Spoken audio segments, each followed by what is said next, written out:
Shalom, jemaat yang dikasihi Tuhan. Kita ketemu lagi di dalam Bible study mengenai the real Passover. Kita mempelajari mengenai Paskah. Nah, ini adalah bagian keempat dari 6 atau 7 seri, tergantung nanti selesainya berapa gitu ya. Nah, kali ini kita akan mempelajari mengenai peristiwa kematian dan kebangkitan Tuhan kita, Tuhan Yesus. Kita akan mulai bukti yang valid dari Alkitab bahwa Yesus itu disalibkan saat Paskah. Yohanes 18 ayat 39. Nah, ini terjadi pada saat Tuhan Yesus itu sudah diadili, lalu dibawa ke Pilatus. Lalu kemudian Pilatus itu mau nawarkan nih, yang mau dibebasin siapa? Gitu ya. Yesus atau Barabas gitu kan. Ayat 39, tetapi pada kamu ada kebiasaan, ini kata Pilatus, bahwa pada Paskah aku membebaskan seorang bagimu. Maukah kamu supaya aku membebaskan raja orang Yahudi bagimu? Ya kan? Mereka berteriak pula, jangan dia, melainkan Barabas gitu ya. Nah, artinya Pilatus kasih informasi, pada Paskah aku membebaskan seorang bagimu. Gitu. Pada hari itu kan, gitu kan, pada Paskah aku membebaskan. Nah, maukah supaya aku membebaskan raja orang Yahudi bagimu? Artinya apa? Yesus itu disalibkan pada saat Paskah, gitu ya. Nah, berikutnya Yohanes 12 ayat 1. 6 hari sebelum Paskah, Yesus datang ke Betania, tempat tinggal Lazarus yang dibangkitkan Yesus dari antara orang mati. Jadi kalau Paskah itu tanggal 14, ya kita hitung ke belakang 6 hari sebelumnya, itu Yesus masuk datang ke Betania. Betania itu kalau saudara ingat, itu daerah tidak jauh dari Yerusalem. Ya, itu tempat Tuhan Yesus terangkat ke surga, kalau saudara ingat ceritanya gitu. Itu sedikit di luar kota Yerusalem tapi tidak jauh. Nah, Yohanes 12 ayat 2, Yohanes 12 ayat 2 itu mengatakan begini. Ya. Keesokan harinya, berarti tinggal 5 hari dari Paskah kan. Keesokan harinya, ketika orang banyak datang merayakan pesta mendengar bahwa Yesus sedang di tengah jalan menuju Yerusalem, ya kan? Artinya apa? 5 hari sebelum Paskah, Yesus sudah masuk Yerusalem, gitu kan? Nah, dari chart ini kita bisa lihat, gitu ya. Kalau kita hitung dari Paskah nih, Paskah tanggal 14 Nisan menurut Alkitab ya, Imamat 23:5 masih ingat kan? Paskah itu 14 Nisan. Nah, 6 hari sebelumnya itu tanggal 9 Nisan. Tadi kita baca kan? Yohanes 12 ayat 1.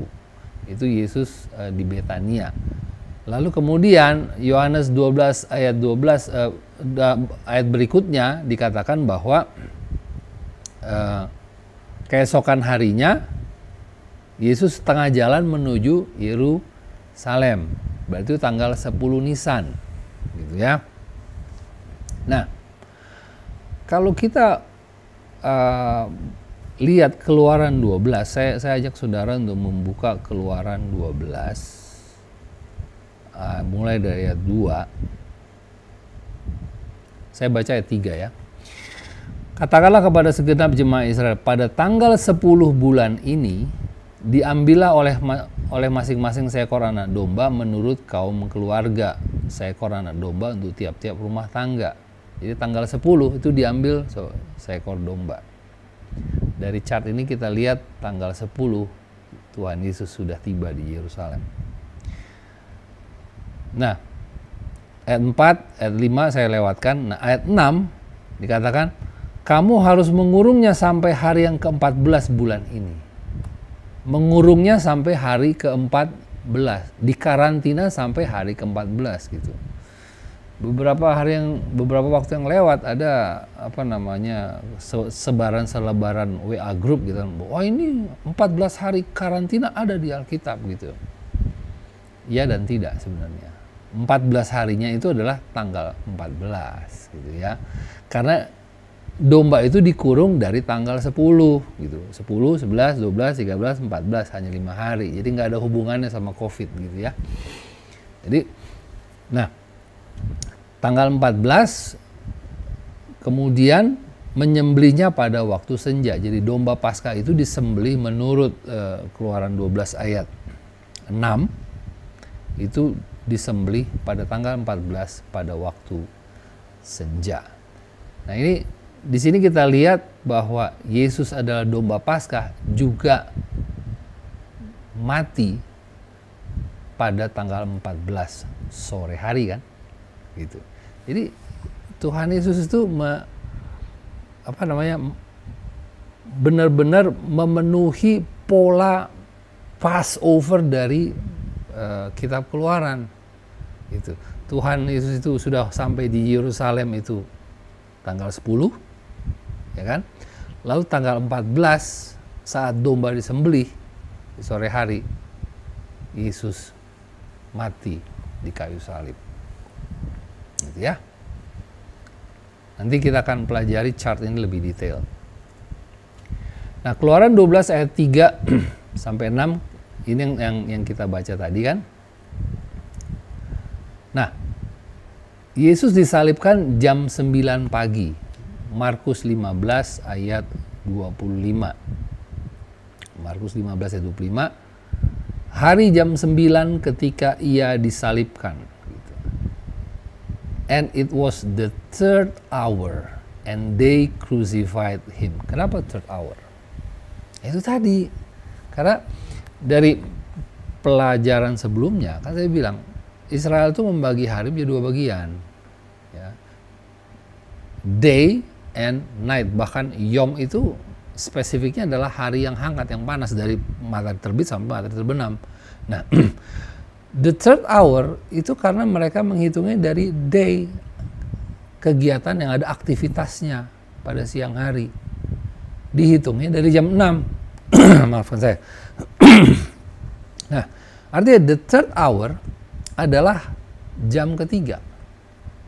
Dari jam berapa? Dari jam 6 pagi saat dimulainya hari siang gitu. Ya.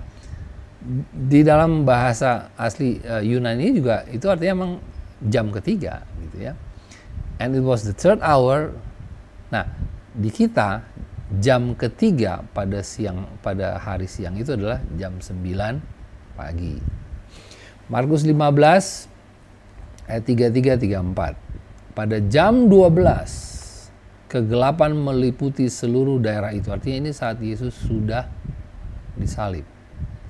Kegelapan meliputi seluruh daerah itu dan berlangsung sampai jam 3. Kalau saudara bisa bayangkan peristiwa kegelapan secara natural, itu kan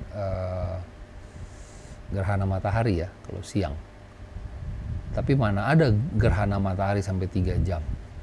Ini adalah sebuah peristiwa yang sangat-sangat supranatural. Pada jam 12 kegelapan meliputi seluruh daerah itu, berlangsung sampai jam 3. Artinya 3 jam. Dan pada jam 3 berserulah Yesus dengan suara nyaring, Eloi, Eloi lama sabachthani, yang berarti Allahku, Allahku, mengapa engkau meninggalkan aku? Kalau sudah lihat di Alkitab King James, pada jam 12 dikatakan, and when the 6th hour was come. Jam ke-6. Dari mana hitungnya?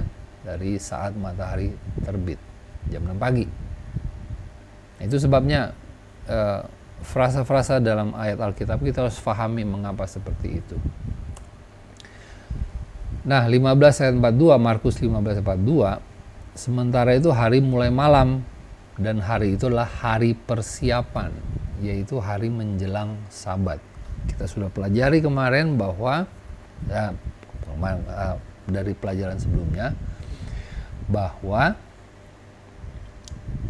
setelah Paskah itu adalah spesial Sabat, ya kan? Hari pertama perayaan roti tidak beragi, hari libur, gitu. Nah, Yohanes 19:31. Yuk kita lihat lagi. Yohanes 19:31. Karena hari itu hari persiapan, dan supaya pada hari Sabat mayat-mayat itu tidak tinggal tergantung pada kayu salib. Sebab Sabat itu adalah hari yang besar. Nah, saya akan tunjukkan di sini di dalam King James dikatakan begini. The Jews therefore, because it was the preparations that the body should not remain upon the cross on the Sabbath day, for that Sabbath, karena hari Sabat itu was a high day gitu. It's a high Sabbath. Artinya apa? Memang tanggal 15 Nisan menurut Alkitab hari Sabat, hari libur, ya kan? Sabat besar, hari pertama dari roti tidak beragi itu. Nah, itu sebabnya mengapa mayat Yesus harus diturunkan, ya. Nah, ini kalau di chart ini adalah Paskah versi tradisi gereja, gitu ya. Kalau sudah lihat versi gereja itu dikatakan Yesus wafat jam 3 sore hari Jumat, gitu ya, hari Jumat, karena mau masuk Sabtu, karena Sabtu itu Sabat gitu. Nah, sementara kalau kita hitung dari pergantian hari Yahudi, itu yang sudah di chart tersebut, dari sebelah tanda X itu, sampai kebangkitan itu pada hari Minggu subuh, itu hanya 2 malam 1 siang. Sementara Yesus berkata, dia akan ada di perut bumi 3 malam 3 siang. 3 siang 3 malam. 3 days 3 night. Ini hanya 2 malam 1 siang. Nggak cocok. Ya kan? Nah, bukti ketidakcocokannya lagi, Markus 16 ayat 1, coba saya lihat. Ya, setelah lewat hari Sabat, Maria Magdalena dan Maria ibu Yakobus serta Salome membeli rempah-rempah untuk pergi ke kubur dan meminyaki Yesus. Kita harus ingat loh, yang namanya Sabat itu nggak ada orang jualan. Dan aktivitas orang berjualan itu di siang hari, day.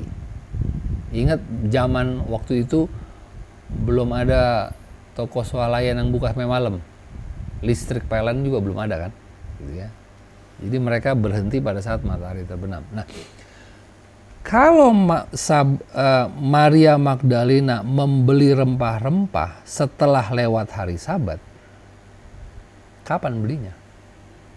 Dari chart ini nggak bisa kita ketemukan di mana Maria membeli rempah-rempah itu. Karena nanti di pelajaran berikutnya, bahwa dari penyelidikan Alkitab untuk merempahi tubuh orang mati yang menjadi adat orang Yahudi, itu perlu antara 30 sampai 60 dan 75 kilo rempah. Banyak. Jadi kalau semakin banyak rempah, berarti orang itu semakin terhormat gitu. Mereka begitu. Jadi kalau rempahnya sedikit, orang biasa gitu kali ya. Nah, sudah bisa bayangkan 30 sampai 75 kilo. Tergantung tingkat terkenalnya orang tersebut. Kalau dia seorang penggede gitu ya, rempahnya makin banyak. Nah, artinya apa? Kalau Maria itu membeli rempah-rempah, itu pekerjaan berat. Dia beli rempahnya pasti ke pasar dong, ya kan? Makanya itulah sebabnya Maria itu perginya bertiga. Ayat 1 kan, 16 tadi, Markus 16 ayat 1. Setelah lewat hari Sabat, Maria Magdalena, Maria ibu Yakobus, serta Salome, 3 orang membeli rempah-rempah. Itu sebabnya, karena mereka harus menyiapkan rempah-rempah cukup banyak dan memprosesnya untuk menjadi balsam untuk merempahi tubuh orang yang meninggal, dan itu adalah adat istiadat orang Yahudi. Jadi kalau Maria harus melakukan itu, kapan dia ke pasar? Pada saat Sabat berakhir, ya kan, sudah malam, ya kan, pasar udah tutup. Ya, belum mengerjakannya, karena mengerjakan itu perlu pekerjaan berat, mungkin berjam-jam untuk melakukan itu. Lalu udah malam, subuhnya menurut versi tradisi gereja, Yesus bangkit. Jadi Markus 16 ayat 1 ini nggak pernah bisa dimasukkan di dalam timeline itu. Gitu. Ya, jadi coba saudara pikirkan, saya ajak saudara berpikir untuk melihat. Buktinya harus saudara lihat dari Alkitab. Dan kita akan cocokkan dan kita akan membuktikan bahwa Alkitab itu benar. Ya, Markus 16 ayat 1 itu kata membeli dalam bahasa Yunani itu agorazo. Itu ternyata properly artinya to go to market, pergi ke pasar. Berarti pasar harus buka, habis itu dia harus mengolahnya rempah-rempah itu menjadi balsam mungkin untuk merempahi mayat. Gitu ya. Nah, di chart inilah chart yang menurut Alkitab inilah yang terjadi sebenarnya. Yesus disalib jam 9 pagi. Itu Markus 15 ayat 25. Kita udah baca tadi kan. Di chart itu yang ada titik-titik merah itu. Nah, lalu Yesus wafat dan dikuburkan di penghujung 14 Nisan. Pada saat memasuki Sabat besar 15 Nisan. Yang adalah hari pertama perayaan roti tidak beragi. Nah, hari kedua dari perayaan roti tidak beragi, yaitu tanggal 16 Nisan, itu hari biasa. Di hari itulah Maria Magdalena, Maria ibu Yakobus, serta Salome membeli rempah-rempah dan menyiapkannya sepanjang hari itu. Baru kemudian setelah mereka selesai, baru mereka beristirahat. Karena apa? Tanggal 17-nya adalah masuk Sabat reguler, Sabat mingguan. Nah, jadi kalau kita lihat di minggu itu ada 2 Sabat yang terjadi pada saat itu ya. Jadi ada Sabat high Sabat dan ada weekly Sabat. Nah, Tuhan Yesus itu yang dia berkata bahwa dia ada di perut bumi 3 hari 3 malam, 3 days 3 night, kalau kita hitung tepat itu di situ. Dari awal 15 Nisan sampai akhir 17 Nisan, itu persis 3 siang 3 malam. Kalau sudah lihat itu ada angka 11, 22, 33. Itu artinya 1 malam, 2 malam, 3 malam. 1 siang, 2 siang, 3 siang. Gitu ya. Itu persis Yesus bangkit di penghujung Sabat. Mau masuk 18 Nisan gitu. Nah, Maria pergi ke kubur itu pada Matius 28 ayat 1. Gitu ya. Setelah hari Sabat lewat, menjelang menyingsingnya fajar pada hari pertama minggu itu. Nah, ini kasih tahu. Nah, hari pertama kita udah belajar Yom Rishon. Di kita itu hari Minggu, gitu ya. Pergilah Maria Magdalena dan Maria yang lain menengok kubur. Jadi Maria itu pergi ke kubur pada hari Minggu, Yom Rishon itu. Di chart itu kelihatan di subuh-subuh itu. Kan Alkitab mengatakan bahwa waktu dia ke kubur, dia nggak ketemu Tuhan Yesus kan. Dia ketemu malaikat, kuburnya udah kosong. Dan malaikatnya berkata bahwa dia sudah tidak ada di sini, dia sudah bangkit. Nah, inilah chart yang menurut Alkitab bahwa Yesus mengatakan 3 hari 3 malam tepat, gitu ya. Karena bukti Alkitab itu mendukung gambar yang saya buat. Karena ya gambar yang saya buat ini dari Alkitab saya buat, gitu ya. Nah, jadi kesimpulannya, timeline penyaliban Yesus itu terjadi pada hari keempat, Yom Revi'i. Waktu itu ya, waktu itu loh. Karena Yom Revi'i itu hari keempatnya bisa berubah-berubah setiap setiap tahun akan berubah. Tapi pada hari itu terjadi pada Yom Revi'i, Rabu pagi sampai dengan sore. Hari kelimanya, Yom Hamishi, itu adalah hari pertama perayaan roti tidak beragi. Itulah the high Sabat itu yang kita baca tadi di kitab Imamat 23. Gitu ya. Hari keenam, Yom Shishi, itu hari kerja biasa. Maria membeli rempah-rempah di pasar. Tadi kita udah pelajari tadi ya. Dan di hari itulah mereka bertiga membeli rempah ke pasar, mungkin 30-50 kilo gitu ya, lalu membawanya ke rumahnya dan mengolahnya menjadi balsam untuk merempahi mayat. Di hari ke-6 Yom Shishi tadi. Nah, hari ke-7 Sabat, Yesus bangkit di penghujung Sabat. Waktu Sabat itu berakhir, tepat 3 hari 3 malam di dalam perut bumi. Jadi karena kita harus ingat, waktu sore-sore Tuhan Yesus belum, waktu dia wafat, dia belum di perut bumi. Dia ada di perut bumi pada saat dia sudah masuk ke dalam kuburnya kan. Gitu.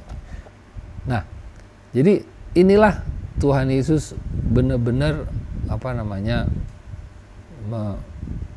memenuhi apa yang dia katakan, bahwa anak manusia akan ada di perut bumi 3 siang 3 malam. Jadi ini chart pelajaran hari ini, mungkin bisa jadi saudara belum pernah dengar. Itulah sebabnya saya katakan saudara perlu membuka Alkitab saudara perlu menyiapkan buku, mencatatnya, dan saudara buka, saudara bandingkan ayat ini, lalu saudara coba bikin timeline sendiri, ya, dari pelajaran-pelajaran yang sudah saya berikan, supaya saudara menemukan sendiri, gitu. Karena saya percaya kalau saudara menemukan sendiri, saudara mengerti, tidak ada satupun orang yang bisa menggoyahkan pengertian saudara, karena saudara sudah mengerti. Jadi inilah pelajaran keempat dari mungkin 6 atau 7 seri mengenai Paskah.